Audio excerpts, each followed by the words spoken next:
Allez, bonjour à tous, j'espère que vous allez bien. Aujourd'hui, on va faire une analyse. On va surtout se concentrer sur les altcoins. Sur deux types d'altcoins que je préfère mettre en garde. Je l'ai souvent fait ces derniers mois, ces dernières années, mais je vais encore le refaire aujourd'hui. Alors souvent, c'est des vidéos qui sont difficiles à accepter parce que peut-être vous avez des cryptos que vous possédez que je vais évoquer aujourd'hui, mais voilà, c'est la vérité. J'avais fait une vidéo il y a un moment là-dessus, je me rappelle, je m'étais fait un peu insulter parce que quand ça va à l'encontre des croyances de certaines personnes, c'est dur à admettre. Mais mon but aujourd'hui, c'est de vous montrer concrètement pourquoi certaines cryptos ont du mal à performer et surtout de se méfier de certaines cryptos. Et voilà, on va essayer de faire une vidéo où je vais vous apporter pas mal de valeur pour que vous ayez conscience de certaines choses. Ça va vous éviter de faire potentiellement des erreurs dans les prochaines semaines, les prochains mois et même les prochaines années.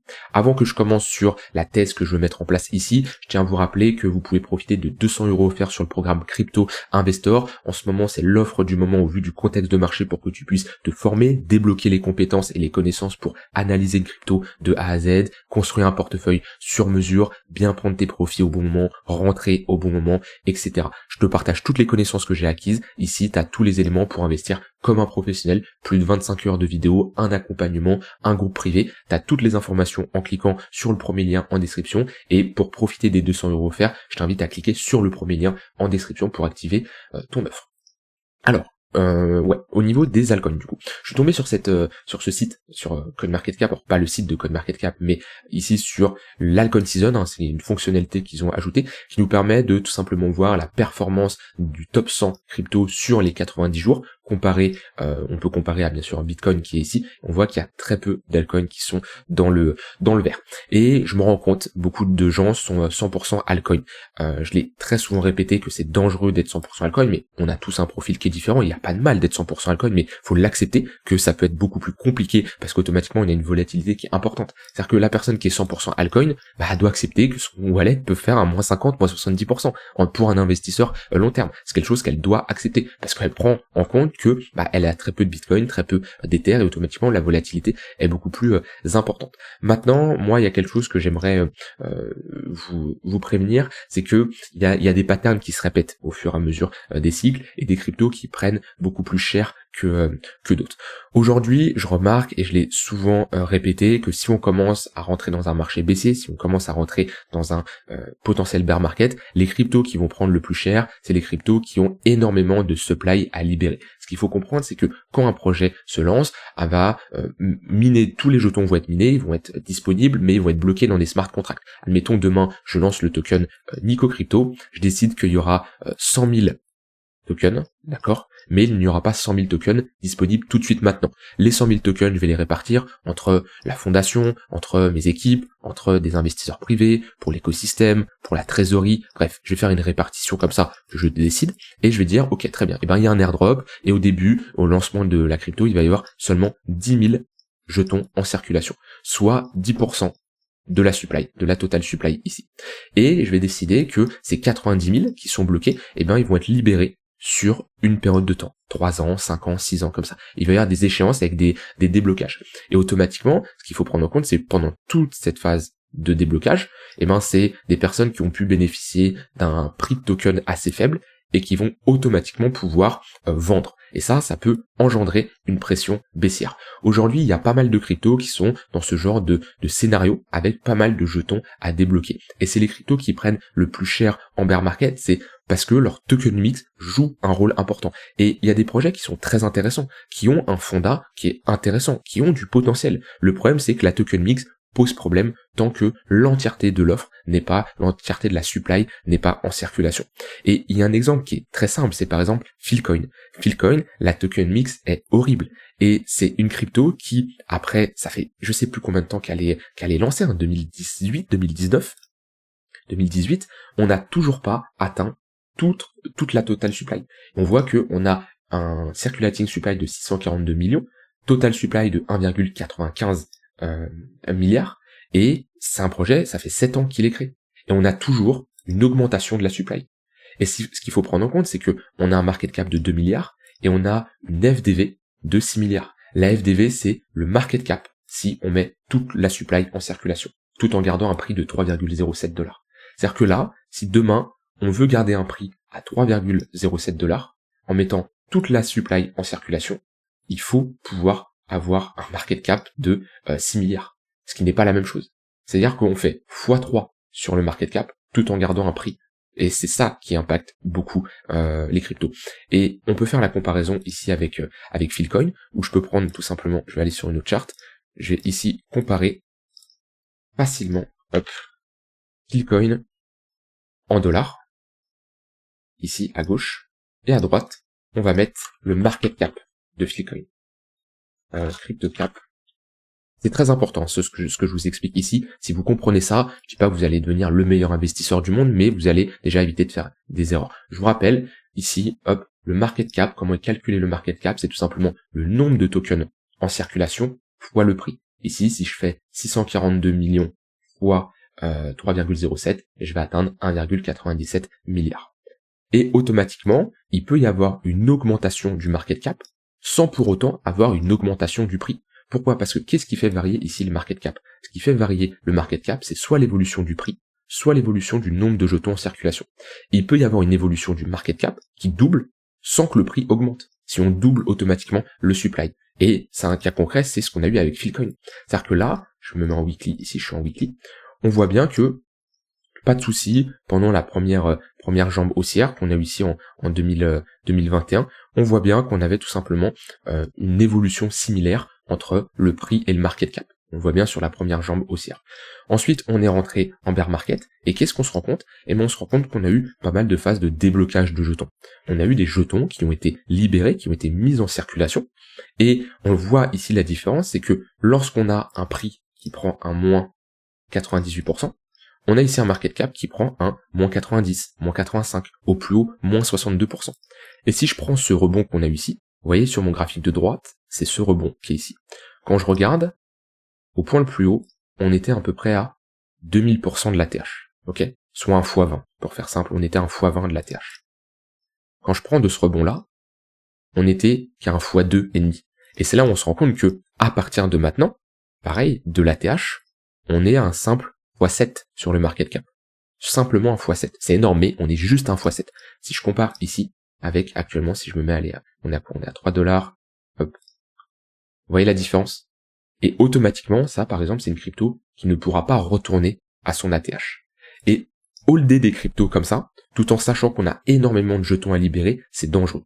Quand je dis n'achète pas ça, je dis pas que tu ne peux pas en acheter sur du court moyen terme. Parce qu'il peut y avoir des cryptos qui performent bien, qui ont une bonne phase haussière sur du court moyen terme. Mais holder des cryptos qui ont autant de jetons non débloqués, ça peut être dangereux. Et on peut le voir ici d'une autre manière. Je vais ici sur ChartCoinTrader Pro, je mets fil, on va voir ici la supply. Et ça va nous montrer tout simplement l'évolution de la supply au fil du temps. Et on voit que je suis en semaine, chaque semaine, on a une augmentation du nombre de jetons en circulation. Ce qui a un énorme impact sur l'évolution du prix d'une crypto-monnaie. Parce que là, on a beaucoup plus d'offres. En fait, on réduit la rareté. Vous voyez, par exemple, le Bitcoin, on a un effet de rareté. On sait qu'on n'aura pas plus de 21 millions. Donc oui, tous les jours, il y a des Bitcoins qui sont ajoutés, mais plus le temps passe, avec les halvings, plus le nombre de Bitcoins qui sont ajoutés en circulation est réduite. Ici, c'est l'inverse sur Philcoin. On voit qu'on a une augmentation. On réduit cette rareté. On a tout simplement on a de l'inflation, tout simplement. Et automatiquement, ça a un impact sur le prix du token. Et ça, il y en a énormément. Et c'est là, on voit la différence entre des projets qui vont prendre extrêmement cher, avec des projets qui ont pas mal de tokens à libérer. Je prends en tête là comme ça, il y a on a quoi? On a Arbitrum, on a on a Ray il me semble, on a TIA, on a Phil, voilà, on a APT, on en a pas mal, on a Starknet pareil, hein. Je peux prendre ici STRK. Déjà le lancement a été horrible, a été super mal fait. On voit qu'il y a une différence entre la circulating supply 2,7 milliards et la total supply 10 milliards. Ça sera pas aussi pire que Philcoin, parce que Philcoin ça a été super mal géré, et on peut le voir ici d'un autre exemple comment a eu lieu le déblocage des jetons sur Philcoin. Hop, s'il veut bien se lancer. Chainbroker, un bon site également pour avoir des infos. Voilà, on voit bien le déblocage des jetons au fur et à mesure du temps. Et on voit que ça s'est écoulé sur 5 ans, et ça a limite tué le projet, ça a été super mal géré. Alors que si on prend l'inverse, des projets qui performent un peu mieux. Je prends le cas de BNB. BNB, c'est totalement l'inverse. On est sur une supply qui est déflationniste. Parce qu'on a des BNB qui sont burn. Il faut savoir que BNB burn des tokens de manière trimestrielle, et plus le temps passe, plus on a un token qui est déflationniste. Et ça, pareil, je vais ici sur ChartCoinTrader Pro, je vais mettre BNB, je mets ici la supply, on voit que, hop, à l'inverse, ça a été en 2021, tous les trimestres, on a des burns de jetons. Donc là, on a tout simplement une crypto qui est déflationniste. Ça veut dire qu'on réduit le nombre de tokens en circulation, ce qui crée un effet de rareté. Donc là, on est sur quelque chose qui est totalement différent de Philcoin. Et c'est ce genre de projet qui est intéressant. Or, des projets qui burnent leurs tokens, ça reste assez rare, il n'y en a pas énormément, mais déjà, si au moins vous pouvez éviter des projets qui ont énormément de supply à libérer, comme je dis, attention, il peut y avoir des cryptos qui performent même avec un supply à libérer. Par exemple, je prends le cas de Optimism, où moi j'ai joué Optimism à un moment, j'ai tradé sur Optimism parce que il y avait un narratif, il y a quelque chose à faire. Pourtant, on voit bien que 1,6 milliard de tokens en circulation, total supply 4,2. Donc là, il y a quand même une bonne différence entre la circulating supply et le total supply. Pourtant, c'est une crypto qui est passée de 1 dollar à 3, 4, 5 dollars sans problème. D'accord. Maintenant, ce que je vais vous faire comprendre avec ce type de crypto, c'est en acheter, pourquoi pas, les holder en vous disant je vais garder ça à 3, 4, 5, 10, 15 ans, comme certains peuvent le faire, c'est pas une bonne idée. Parce qu'il y a énormément de jetons en circulation, et automatiquement ça impacte le prix. Ça, vous pouvez regarder sur CoinMarketCap, vous regardez la différence entre le circulating supply et le total supply. Alors avant, il y avait le pourcentage qui nous indiquait, peut-être qu'il est sur CoinGecko, je vais regarder. Si je mets Optimism, non, il n'y a pas. Bon, à un moment, c'était sur CoinMarketCap, ça nous montrait en pourcentage le supply comparé au max supply, mais dans tous les cas, on peut le faire rapidement de tête. Voilà. Mais sinon, voilà, des projets qui ont 100% de l'offre en circulation. On a par exemple AVE, qui est un très bon projet. Après, attention, on le voit bien ici, circulating supply 15 millions, total supply 16 millions, voilà, market cap est proche de la FDV. Maintenant, attention, dans ce que je vous dis pas que parce que vous allez vous positionner sur une crypto qui a toute sa supply en circulation, que c'est sûr à 100% que le projet va bien performer. Mon but, c'est pas de vous dire ça. Mon but, c'est de vous dire déjà, si vous faites attention aux cryptos qui ont énormément de supply à libérer, de tokens à débloquer, déjà, vous pouvez éviter de vous positionner sur du long terme sur des cryptos comme ça que j'estime dangereux. C'est pas pour ça qu'ils ne peuvent pas performer sur du court moyen terme, mais à holder sur des mois, des années, ça me semble selon moi compliqué. Il y a toujours des exceptions à la règle, bien entendu, mais dans une majorité des cas, on voit bien que ceux qui ont une supply horrible, c'est ceux qui prennent très très cher. Je pense à une autre crypto, hein, SPL, écoutez, SLP plutôt. Ouais, SLP, ouais, ça, c'est un projet qui a super mal géré sa token mix. On a pris ici un moins 99%. Pourquoi? Parce que si je regarde le CryptoCap, je vais pas l'avoir ici, on va aller sur ChartCoinTrader Pro, SLP. Est-ce que je vais l'avoir? Ouais, on l'a ici. Est-ce que je peux avoir la supply ici? Regardez-moi ça. Regardez la supply en une semaine, ce qu'elle a fait. x7. Ça, c'est des moves qui tuent un projet. D'avoir autant d'inflation, autant de déblocage de jetons, le projet peut pas le marché ne peut pas le supporter. C'est trop d'offres qui arrivent d'un coup, et c'est des moves qui tuent certains projets. On voit la différence ici entre le prix et le market cap. C'est hallucinant, d'accord? C'est hallucinant. Donc ça, c'est des points importants. Attention sur les cryptos dans lesquels vous allez investir. Leur token mix, c'est un point important. Beaucoup regardent l'analyse technique, beaucoup regardent le fondat de cette crypto, mais ne négligez pas la token mix. Ça, c'est la première partie. C'est le type de crypto qu'il faut éviter en se basant sur la token mix. Maintenant, la deuxième type de crypto que je vais vous faire éviter, c'est très simple. C'est des cryptos qui se font surperformer par le Bitcoin depuis des années, et c'est des cryptos qui break leur plus bas de 2020-2021. Et il y a des gens qui sont dans le déni, et quand je pense à des cryptos, je pense par exemple à EOS. EOS, c'est terrible, hein. Je vais essayer de prendre une charte encore plus développée. Voilà. Hop, je me mets en normal, ça fait encore plus mal aux yeux. Voilà, très bien. EOS, c'est quand même un truc de fou. Je me rappelle, ça fait déjà un moment, le temps passe vite, mais vers ici, juillet 2023, je fais une vidéo, je vous dis, n'achetez pas ce type de crypto. On va aller la voir, elle est encore disponible, je supprime pas mes vidéos. Crypto EOS. Je crois que c'est celle-ci, ou je sais plus si c'est celle-ci. Il me semble que c'est celle-ci. Où je vous dis clairement, voilà, on est sur une crypto, vous vous rendez compte, hein, on est sur une crypto qui a cassé ses plus bas de 2020. C'est comme si que le Bitcoin, ça c'est le crash Covid, hein. Ça c'est le crash Covid à ce niveau-là. C'est comme si BTC était repassé sous les $3000. On break un gros niveau. Et quand je sors une vidéo comme je dis, n'achète surtout pas cette crypto, on est à 1$ à ce niveau-là. On est en 2022.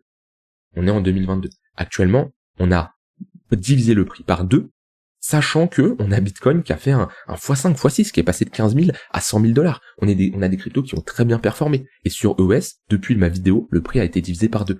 Et de mémoire, dans les commentaires, c'est n'importe quoi, cette crypto, au contraire, c'est un graphique très propre, c'est l'une des seules cryptos qui a terminé son cycle, a baissé, etc. Je viens d'acheter, ça a monté, etc. Lol, ça c'est de l'analyse merdique.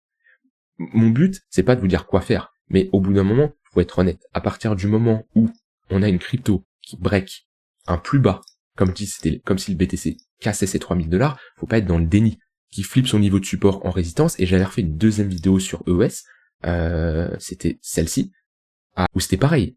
Voilà, j'ai dit, la pire crypto pour le prochain cycle, et pareil, dans les commentaires, arrête d'essayer de dégoûter les gens, voilà, les charts les plus sexy. Non, je suis désolé, ça, c'est pas une chart qui est sexy. Et c'est dur à admettre. Et beaucoup de gens qui sont investis, c'est dur à l'admettre quand tu détiens une crypto comme ça. Mais au bout d'un moment, vaut mieux couper ta position que d'accepter de se dire, ça reviendra à la TH. Parce qu'on est sur une crypto qui, pendant le bull market, n'a rien fait.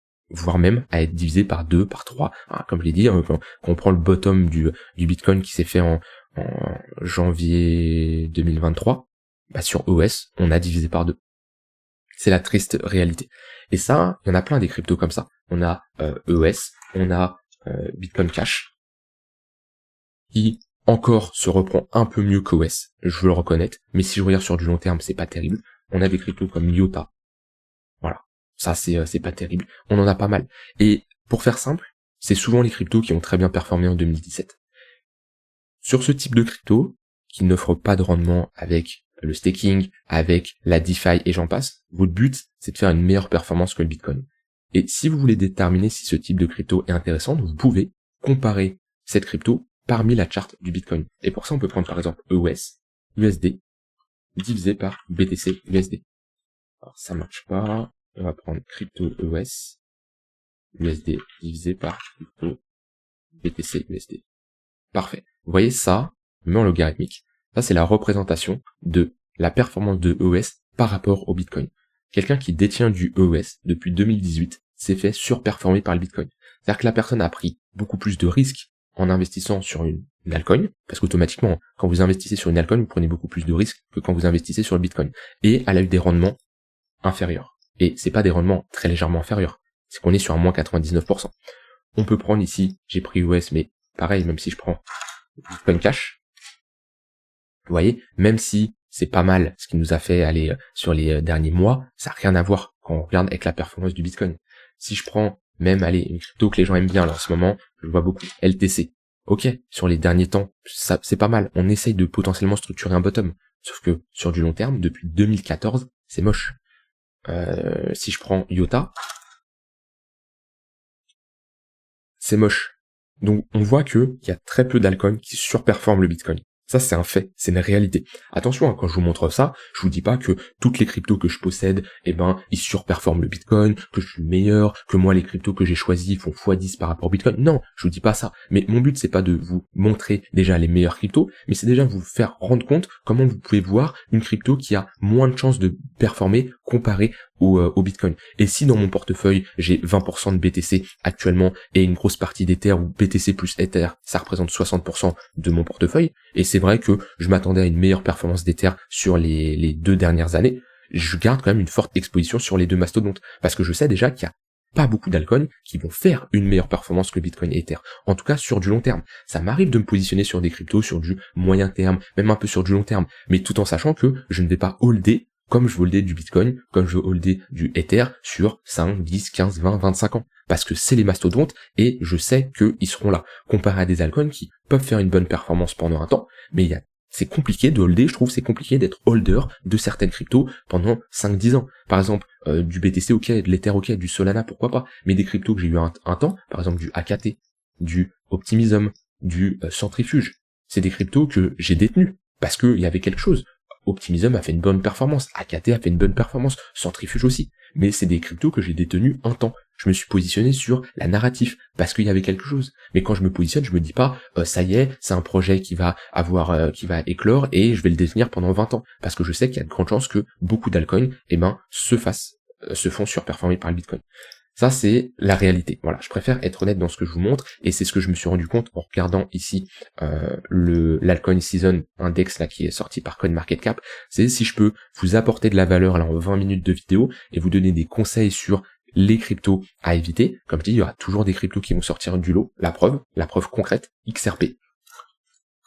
XRP, voilà, va potentiellement à l'encontre de ce que je dis. XRP, sur du long terme, comparé au Bitcoin, c'est pas terrible. C'est moins moche que ceux qu'on a vus avant, mais c'est pas terrible. Pourtant, là, sur les dernières semaines, derniers mois, ouais, c'est plutôt pas mal.